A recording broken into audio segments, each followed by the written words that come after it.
De tous ces enseignements, donc le platform engineering, c'est quoi? C'est une discipline qui consiste à concevoir une plateforme avec une approche produit. On va revenir moult fois sur cette notion d'approche produit.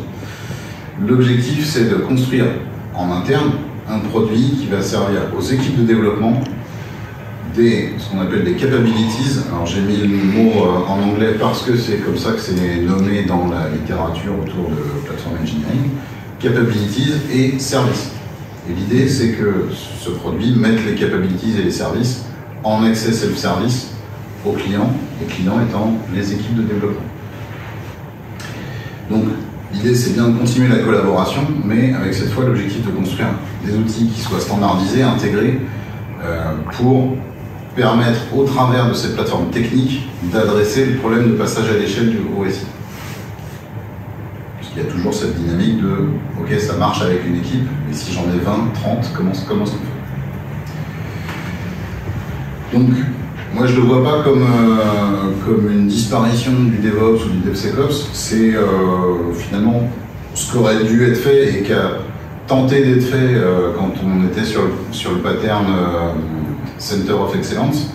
C'est-à-dire que je vais mettre les personnes qui savent faire dans la même équipe, et au lieu de leur dire bah, tu vas te diluer ton temps et ton énergie à parler à plein de gens et à répondre à leurs besoins point par point, en fait là on va on va leur donner comme objectif de construire un produit pour faire un buffet self-service pour les équipes de développement.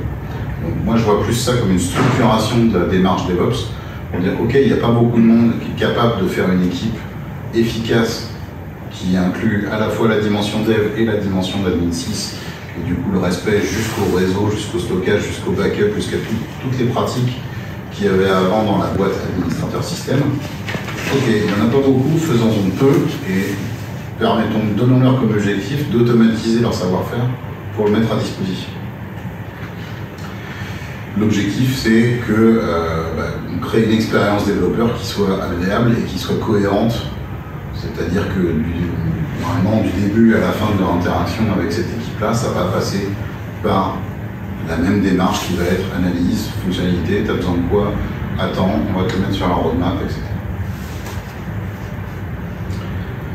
Donc, si on le compare côte à côte avec DevOps et SRE, alors j'ai bien mis comparaison sans opposition, puisque il y a des structures où DevOps c'est correctement implémenté, il y en a d'autres où SRE c'est correctement implémenté et où les équipes ne vont pas forcément avoir besoin de faire cette mutation parce qu'à leur échelle, ils ont fini par trouver un équilibre qui fait que ça fonctionne.